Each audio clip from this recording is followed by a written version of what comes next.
अस्सलाम वालेकुम। Poultry doctors में खुशामदीद। आज की इस वीडियो में इन्फेक्शियस ब्रोंकाइटिस या काली खांसी या मुतअद्दी खांसी इसके बारे में डिस्कशन करेंगे। सबसे पहले बात करें तो इन्फेक्शियस ब्रोंकाइटिस एक वायरल डिज़ीज़ है और ये एक बहुत ही मशहूर वायरस कोरोना वायरस जिसने आज से 1-2 साल पहले ह्यूमंस के अंदर ह्यूज मोर्टेलिटी और ह्यूज मॉर्बिडिटी काज की।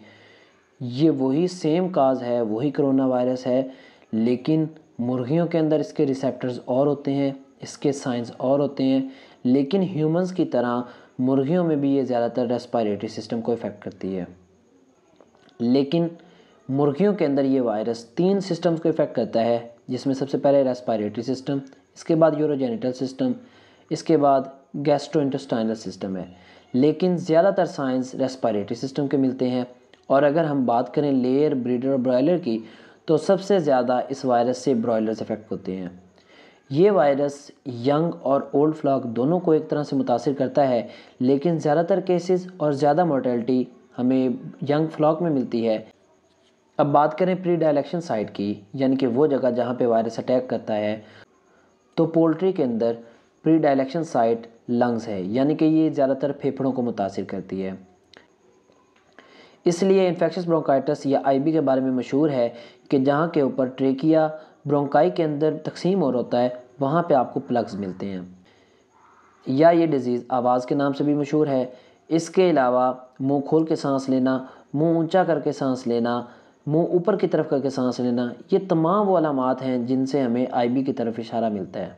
अगर हम बात करें आईबी के सोर्स की, तो सबसे पहले contaminated environment, contaminated air major sources हैं। अगर इर्द गिर्द में कोई भी फ्लॉक डिस्टर्ब है तो वहाँ से ये वायरस ट्रैवल कर सकता है।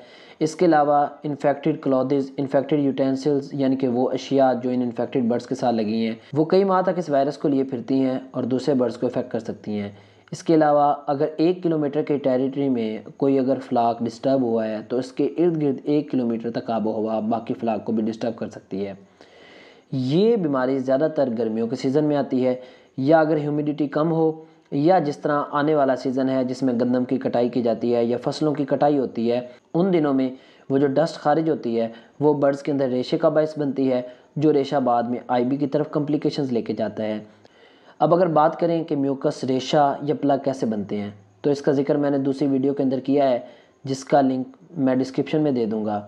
अब अगर बात करें साइंस की, तो स्नीजिंग, गैस्पिंग, आवाज़ का होना, और ये आवाज़ ज़्यादातर रात को हम फील कर सकते हैं। इसके अलावा आँखों से डिस्चार्ज या लाइट सोर्स की तरफ हडलिंग, यानी कि इकट्ठे हो जाना, खुराक का कम खाना, अंडे के छिलके के ऊपर कैल्शियम के डिपॉजिट्स या डस्ट का मौजूद होना। अब अगर बात करें पोस्टमार्टम लीजन्स की, तो सबसे पहले ट्रेकिया के अंदर म्यूकस के प्लग्स नज़र आएंगे, स्पेशली जहाँ पे ट्रेकिया ब्रोंकाई के अंदर तकसीम हो रहा होगा वहाँ पे एंड के ऊपर, यानी कि लोअर रेस्पिरेटरी ट्रैक्ट के अंदर प्लग्स मिलेंगे। एयर सेकुलाइटिस मिलेगी, क्योंकि ये सांस की बीमारी है तो ऑक्सीजन की कमी की वजह से लीवर ब्लैक होना स्टार्ट हो जाएगा। अगर ये यूरोजेनिटल सिस्टम को इफेक्ट करेगी तो किडनीज़ के ऊपर यूरेट्स जमा होना स्टार्ट हो जाएंगे।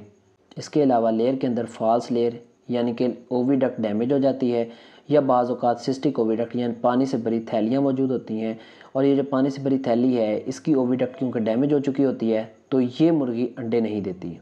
इसके अलावा आईबी इन्फेक्टेड फ्लॉक जो अंडे देगा वो इन्फीरियर क्वालिटी के होंगे, उसके छिलके के ऊपर कैल्शियम के डिपॉजिट्स मौजूद होंगे।